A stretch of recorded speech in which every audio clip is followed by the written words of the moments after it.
Subject-verb agreement refers to matching the pronoun or noun with the verb, taking into account whether it's singular or plural to conjugate the verb correctly. Subject-verb agreement with verb to be, singular, I am. You are. He is. She is. It is. Plural, we are. You are. They are. Subject-verb agreement with action verbs, I, you. We. They. Base form eat. Work. Make. You make desserts every day. He.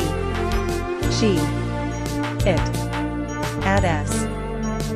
It. Add s eats. Works. Makes.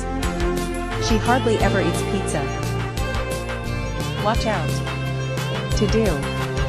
I, you. We. They. Do. He. She. It. Does.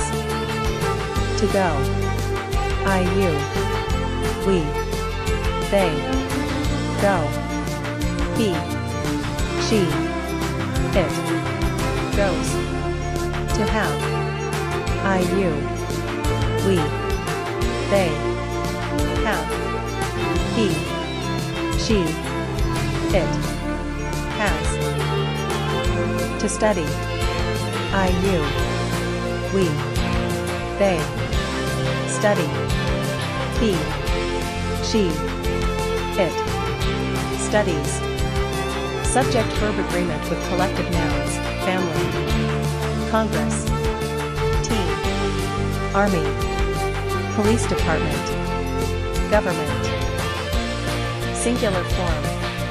My family isn't big. The Congress decides the country's rules. Subject-verb agreement with indefinite pronouns. Everybody. Somewhere. Anywhere. Everybody is invited. Someone calls her name. Subject-verb agreement with indefinite compular pronoun. One of. Most of. A few of. One of the students is absent. Singular. All of my friends enjoy going out. Plural. Here you must pay attention to the indefinite pronoun. Subject-verb agreement with either, or and neither, nor. Verb agrees with the closest noun or pronoun. Either he or they are going. Either they or he is going. Either she or her sister swim fast. Either her sisters or she swims fast. Neither the dog nor the kids are allowed. Neither the kids nor the dog is allowed. Neither Edison nor his friends like visiting museums. Neither his friends nor Edison likes visiting museums.